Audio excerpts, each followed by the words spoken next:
Pengendalian pencemaran udara. Pengendalian pencemaran udara adalah serangkaian tindakan dan strategi yang diambil untuk mengurangi atau mencegah pencemaran udara yang merugikan bagi lingkungan dan kesehatan manusia. Hal ini melibatkan pengaturan emisi polutan dari sumber-sumber seperti industri, kendaraan, dan pembangkit listrik, serta mengimplementasikan kebijakan, teknologi, dan tindakan lainnya untuk memperbaiki kualitas udara.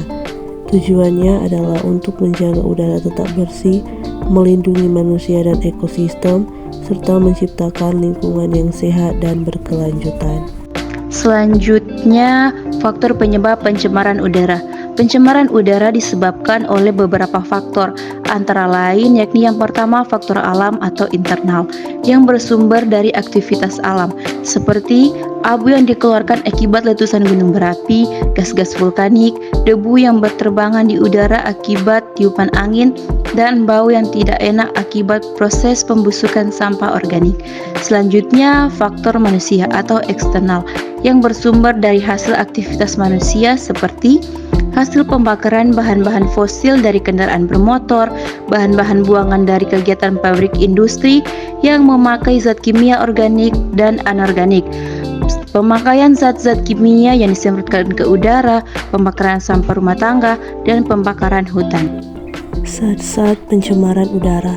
Ada beberapa polutan yang dapat menyebabkan pencemaran udara, antara lain karbon monoksida, nitrogen dioksida, sulfur dioksida, partikulat, hidrokarbon, CFC, timbal, dan karbodioksida.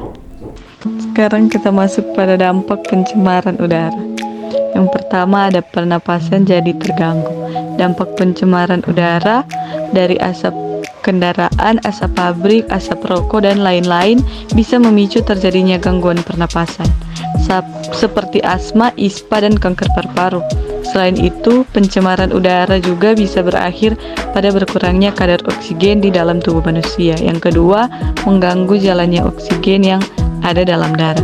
Bukan hanya saluran pernapasan, sistem peredaran darah juga dapat terganggu karena dampak dari pencemaran udara. Hal ini disebabkan oleh karbon monoksida yang jumlahnya sangat banyak sehingga membuat kadar protein inflamasi dan jumlah kekentalan darah bertambah.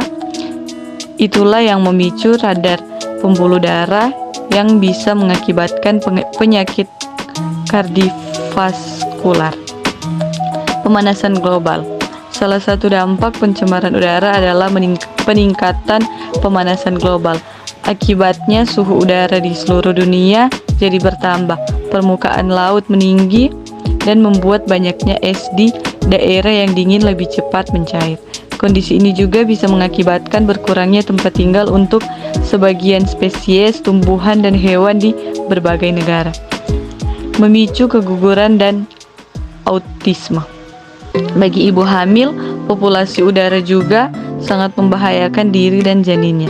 Dampak pencemaran udara bagi ibu hamil bisa memicu peradangan di seluruh tubuhnya dan memicu kelahiran prematur. Sementara untuk janin, keadaan ini dapat mengakibatkan keguguran asma untuk anaknya kelak dan memicu autisme. Upaya penanggulangan pencemaran udara. Usaha preventif atau sebelum pencemaran.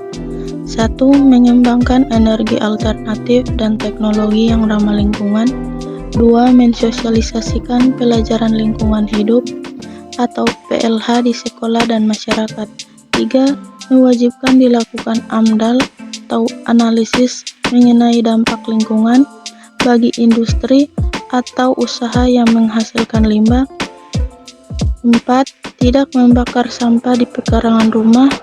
5. Tidak menggunakan kulkas yang memakai CFC atau Efron dan membatasi penggunaan AC dalam kehidupan sehari-hari. 6. Tidak merokok di dalam ruangan. 7. Menanam tanaman hias di pekarangan atau di pot.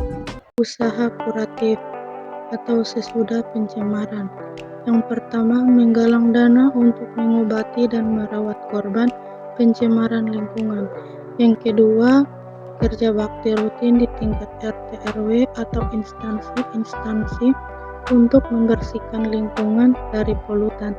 Yang ketiga, melokalisasi tempat pembuangan sampah akhir atau TPA sebagai tempat pabrik daur ulang.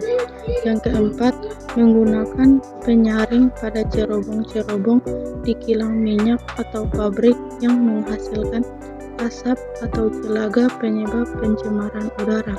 Dan yang terakhir, mengidentifikasi dan menganalisa serta menemukan alat atau teknologi tepat guna yang berwawasan lingkungan setelah adanya musibah atau kejadian akibat pencemaran udara, misalnya menemukan bahan bakar dengan kandungan limbah yang rendah atau BBG.